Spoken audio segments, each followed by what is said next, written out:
কেমন আছেন আপনারা? মুরব্বীরা কেমন আছেন? ভাইয়েরা কেমন আছেন? মা বোনেরা কেমন আছেন? জানেন না, এটা আমার আপনারও জানার একটু সমস্যা বোধহয় যে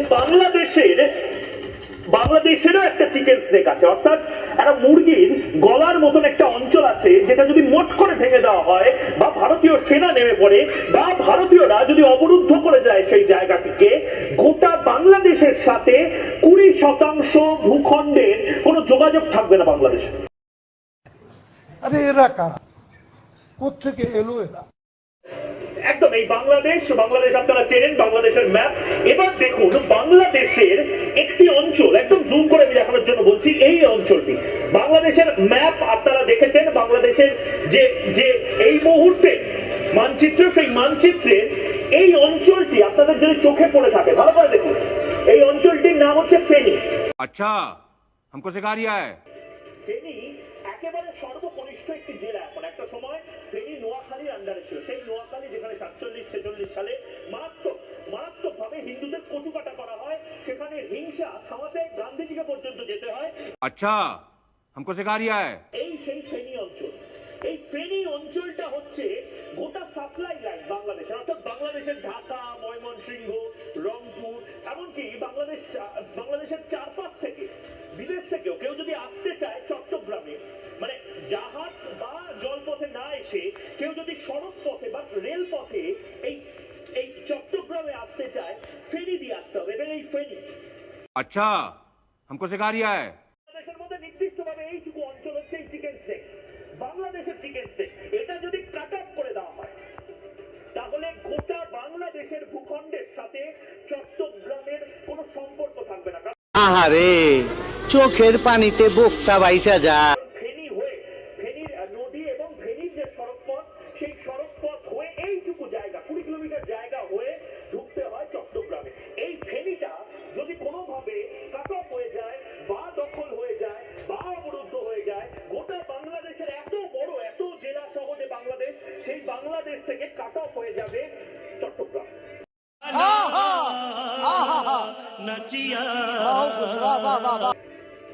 এবার এটা মৌলবাদীদের কি করে লোকে বোঝাবে? अरे देवा, ये गड़बड़ है बाबा। কথায় কথায় বলা হয় না যে চিকেন স্নেক নিয়ে নেব, 7 সিস্টার নিয়ে নেব। আরে তোমাদের 3 সিস্টারকে আগে বাঁচাও, তোমরা সিলেটকে বাঁচাও, রংপুরকে বাঁচাও এবং চট্টগ্রামকে বাঁচাও। দাদা, আমার ভুল হয়েছে, ক্ষমা করে দেন। এবার আমি দেখানোর চেষ্টা করব ভারতের এই চিকেন স্নেক যাকে বলা হয়, চিকেন স্নেক, এটা ফেনী দেখলেন। এবার মানছি আমাদেরও চিকেন স্নেক আছে, অর্থাৎ মুরগির গলার মতন। কেন চিকেন স্নেক বলা হয়? মুরগির গলার মতন দেখবেন পশ্চিমবঙ্গের মাথার যে অঞ্চলটা, এই যে বাংলাদেশ এবং বাংলাদেশের এই যে এই পশ্চিমবঙ্গের এই পার্টটা একদম দেখুন মুরগির গলার মতন একদম সরু অঞ্চল, এটাকে বলা হয় চিকেন স্নেক বা মুরগির গলা। Oh my God! Wow!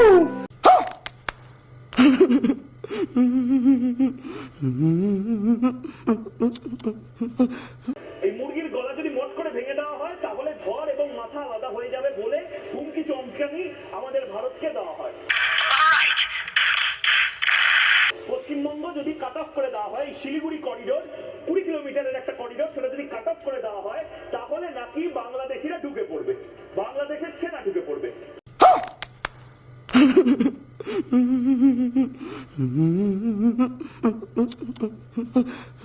মোয়া খাওয়ার জন্য শীতকালে এই জায়গায় ঢুকবে। আরে ঢুকবে কি করে? এর চারপাশটায়, আমি এই কারণে বলছি এটা বাংলাদেশের চিকেন স্নেক নয়, এটা ভারতের চিকেন স্নেক। এবং এর চারপাশে আইটিবিপি আছে, সশস্ত্র সীমা বল আছে, ইন্ডিয়ান আর্মি আছে, বিএসএফ আছে, পশ্চিমবঙ্গ পুলিশ আছে, সিকিম পুলিশ আছে, আসাম রাইফেলস আছে।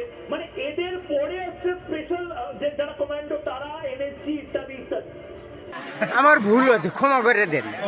মানে এই চিকেন স্নেক বা শিলিগুড়ি করিডোর দখল করা তো ছেড়েই দাও, তাকিও না। যদি বাংলাদেশের এই মুহূর্তে কোনো মৌলবাদী জবাব চায় বাংলা দেখেন, একদম চোখ বন্ধ করে নিন, চোখ বন্ধ করুন, একদম চোখ বন্ধ করুন। তুই আমার বুড়ি আঙ্গুল দেখাইছ, তুই আমার সেনস। কারণ এই চোখ বন্ধ না করলে শিলিগুড়ি করিডোরের দিকে দেখতে গেলেও আপনারা রান। ਤੇ ਨਾ ਚੜਦੀ ਕਟੀਰੇ ਤੇ ਨਾ ਚੜਦੀ ਗੱਡੇ ਤੇ ਨਾ ਚੜਦੀ ਕਟੀਰੇ ਤੇ ਨਾ ਚੜਦੀ ਛੜਿਆਂ ਦੇ ਟੱਟੂ ਤੇ ਟੱਪ ਚੜਦੀ ਬੋਲ ਤਾਰਾ ਰਾਰਾ ਤੇ ਬੋਲ ਤਾਰਾ ਰਾਰਾ ਗੰਜੂਰੀ ਕਲਾਲ ਕਰਦੀ ਬੋਲ ਤਾਰਾ ਰਾਰਾ বাংলাদেশের যে চিকেন স্নেক যাকে বলা হয় ফেনি, সেটা 20 কিলোমিটারেরও সরু একটা জায়গা।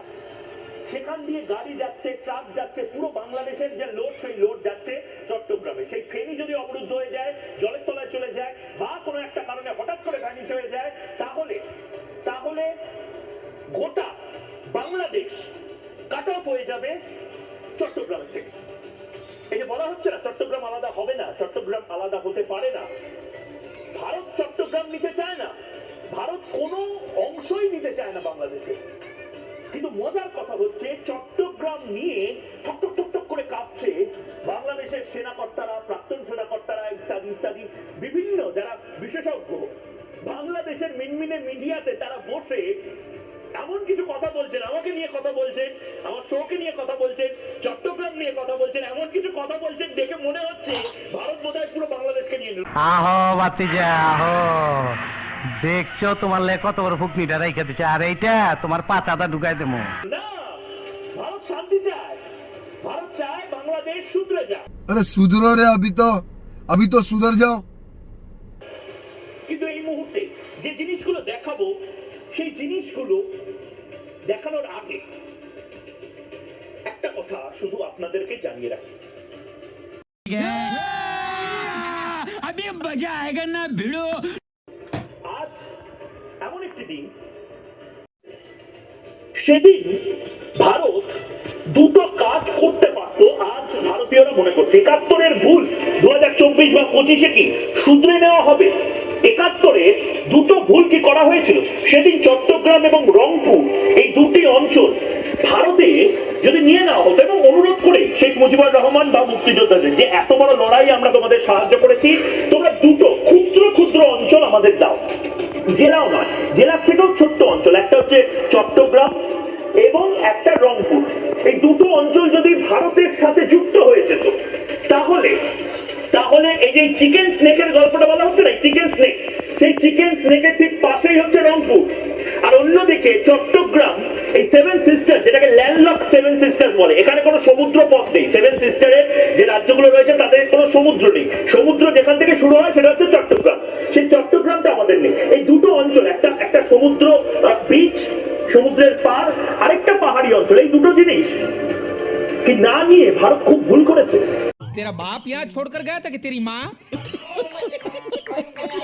24-এ স্যালিউট জানানো উচিত বাংলাদেশের এই চট্টগ্রাম রংপুরে হিন্দুদেরকে, তারা যেভাবে লড়াইটা করছেন একেবারে মাথার ঘাম পায়ে ছুটিয়ে দিয়েছেন এই মোহাম্মদ ইউনূসের। এখন মোহাম্মদ ইউনূস রাত্রির বেলাও বলছেন ভাই আজ সকালে উঠে দেখবো চট্টগ্রাম স্বাধীন হয়ে গেছে। চট্টগ্রাম কি স্বাধীন হলো? মোহাম্মদ ইউনূস হয়তো কাল সকালে উঠে এই প্রশ্ন সবার আগে করবেন, कौन है ये लोग, कहां से आते हैं? দেখি যে ভুলটা 71-এ হয়েছিল এবং 46-এ 47-এ যে ক্ষতচিহ্ন নিয়ে হিন্দুরা এপারে চলে এসেছিল। मजा नहीं आ रहा है।